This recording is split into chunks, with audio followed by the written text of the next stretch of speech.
आज हम agreement to cell के बारे में बात करेंगे। एग्रीमेंट टू सेल क्या होता है? इसको उर्दू में अकरारनामा माहदा बै भी कहते हैं। अकरारनामे का मतलब ये है कि दोनों पार्टीज़ का या दो अशखास का किसी बात में रजामंद हो जाना, या दो अशखास का किसी चीज़ के ऊपर एक जगह पे मुत्फिक हो जाना, कि किसी कारोबार के ऊपर मुत्फिक हो जाना कि ये चीज़ें हमारे दरमियान इस तरह चलेंगी, उसको हम अकरारनामा कहते हैं। तो एग्रीमेंट टू सेल या अकरारनामा मादा बै ये है कि अगर एक शख्स किसी दूसरे शख्स के साथ किसी भी चीज़ की फ़रोख्तगी के बाबत कोई मुआहदा करता है, तो मुआहदा जो किसी भी चीज़ की फ़रोख्तगी के बारे में होगा, और उस फ़रोख्तगी की बाबत जो टर्म्स एंड कंडीशन, जिनको उर्दू में हम शराइत व ज़वाबत कहते हैं, जब ये रिटन फॉर्म में आ जाएंगी, यानी इनको एक कागज़ पे लिख लिया जाएगा, तो ये जो ऑफ़र एंड एक्सेप्टेंस दोनों पार्टीज़ के दरमियान हो रही है, यानी कि एक बंदा दूसरे बंदे को जो चीज़ फ़रोख्त कर रहा है उस फ़रोख्तगी के बारे में जो शराइत व ज़वाबत हैं, यानी ऑफ़र एंड एक्सेप्टेंस है कि मैं ये चीज़ इस तरह बेचूंगा, ठीक है, और दूसरी पार्टी कह रही है कि मैं इसके ऊपर पेमेंट इस तरह करूंगा। ये ऑफ़र एंड एक्सेप्टेंस जो है, इसको जब एक कागज़ की सूरत में रिटन फॉर्म में लिख लिया जाएगा और बेचने वाले का और ख़रीदने वाले का इसके ऊपर साइन हो जाएंगे दो गवाहों की मौजूदगी में, तो इसको हम कहेंगे कि एग्रीमेंट टू सेल हो गया है। अब जो एग्रीमेंट टू सेल है, ये कई चीज़ों के बारे में हो सकता है। जैसे अमूमन हमारे मुआशरे में हम रोज़ देखते हैं कि अगर एक बंदा किसी दूसरे बंदे को कोई प्लाट बेच रहा है, कोई घर बेच रहा है, कोई ज़री ज़मीन बेच रहा है, तो उन दोनों के दरमियान लिख पढ़त हो जाती है। कि ये लिख पढ़त ये होती है कि एक बंदा ये कहता है कि ये मैं आपको अपना प्लाट बेच रहा हूँ, तो आप मुझे इतने पैसे अभी एडवांस में दे दें और बाकी आप मेरे साथ इंस्टॉलमेंट्स कर लें। तो ये तमाम बातें, जो एडवांस वाली बात कितना पे किया है, बाकी अक़सात जो हैं वो कब कब पे की जाएंगी, और जब तमाम अक़सात पूरी पे कर दी जाएंगी, जो बेचने वाला है उसको उसके तमाम पैसे अपनी उस प्रॉपर्टी के बारे में पूरे वसूल हो जाएंगे, तो फिर जो बेचने वाला है अपनी तमाम प्रॉपर्टी उस शख्स के नाम पे ट्रांसफ़र कर देगा जिसने उसको ख़रीदा होता है। तो ये जो तरीक़ेकार होता है, जो हम आपस में बैठ के तय करते हैं कि इतने पैसे अभी पे किए जाएंगे, इतने पैसे इतने टाइम के बाद ये पे किए जाएंगे, बाकी इंस्टॉलमेंट्स इस तरह चलती रहेंगी। और तमाम अमाउंट जब बेचने वाले को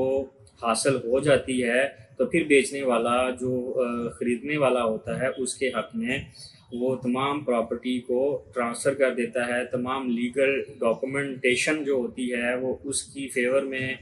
ट्रांसफ़र कर देता है, और उस प्रॉपर्टी से जो उसने बेची होती है उससे वो दस्तबरदार हो जाता है, उससे मुंसलिक तमाम हकूक़ से दस्तबरदार हो जाता है। तो ये जो लिखत पढ़त होती है दोनों पार्टीज़ के दरमियान, ऑफ़र एंड एक्सेप्टेंस होती दोनों पार्टीज़ के दरमियान, दोनों पार्टीज़ ख़रीदने वाला और बेचने वाला ये जो साइन करते हैं,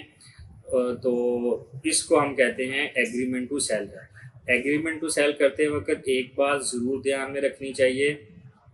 कि एग्रीमेंट टू सेल करते वक्त दो गवाहों की मौजूदगी का होना ज़रूरी है, और जो दो गवाह मौजूद हैं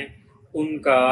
उस जो है आप डॉक्यूमेंट तैयार कर रहे हैं उसके ऊपर उनके साइन,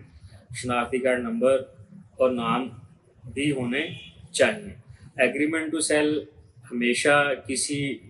जो लीगल जॉब है या लीगल काम है उसके बारे में ही किया जाता है।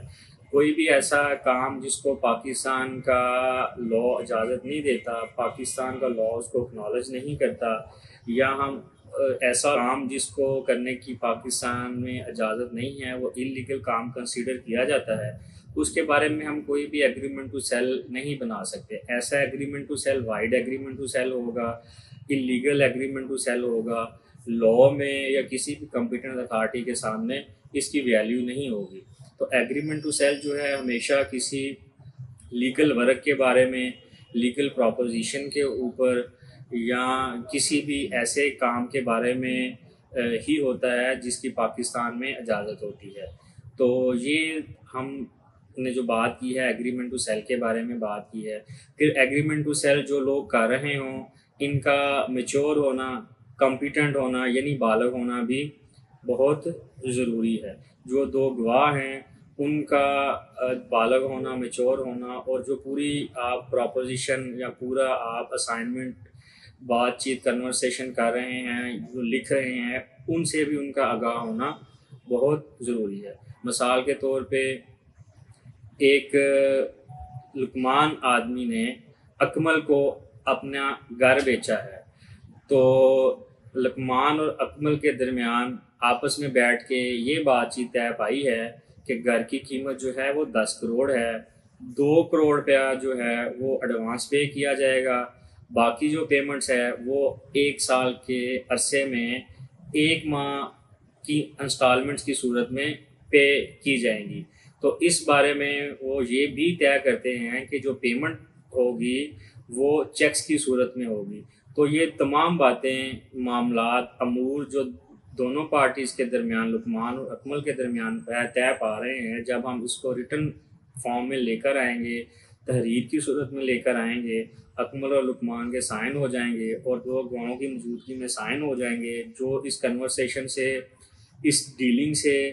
पूरी तरह आगाह होंगे, तो इसको हम कहेंगे कि दोनों पार्टीज़ के दरमियान एग्रीमेंट टू सेल हो गया है।